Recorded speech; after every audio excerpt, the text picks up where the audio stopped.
जब भगवान ने डमरू बजाया ना तो उसी पीपल के वृक्ष पर एक तोता और एक तोती रहते थे। उनने एक अंडे को जन्म दिया था। डमरू बजा तो दोनों तो उड़ गए, लेकिन वो अंडा वहीं रह गया, अंडा छूट गया। भगवान शंकर ने कथा प्रारंभ करी, आंख बंद ध्यान किया। किसका?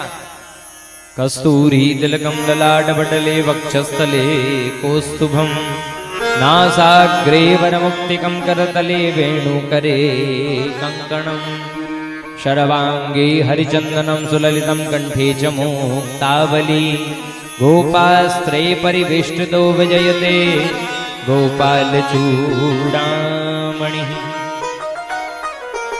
कृष्ण भगवान का वांगमय प्रतिमूर्ति का ध्यान कर कर भगवान से कहा, प्रभु आपने सृष्टि बनाने के लिए बार बार जो लीला करी है वो लीला मुझे सारी याद है। उसको मैंने एक रूप दिया जिसे अमर कथा कहा गया है, वो मैं अपनी पत्नी सती को सुनाना चाहता हूँ।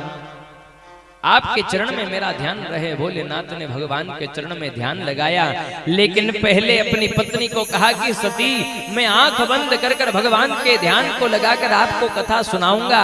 कथा प्रेम से सुनना, ध्यान रखना। 1 वर्ष में ये कथा पूरी होगी, तुम उठकर मत जाना। कथा में बीच में नींद मत ले लेना।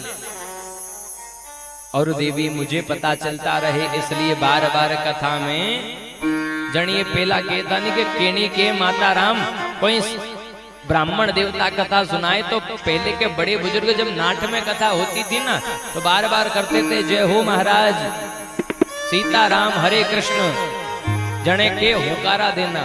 हुकरा देवा की जो बात है वही शंकर जी ने माता सती को कहा कि तुम बीच बीच में आवाज लगाना ताकि मुझे पता रहे कि मेरी कथा सती सुन रही है।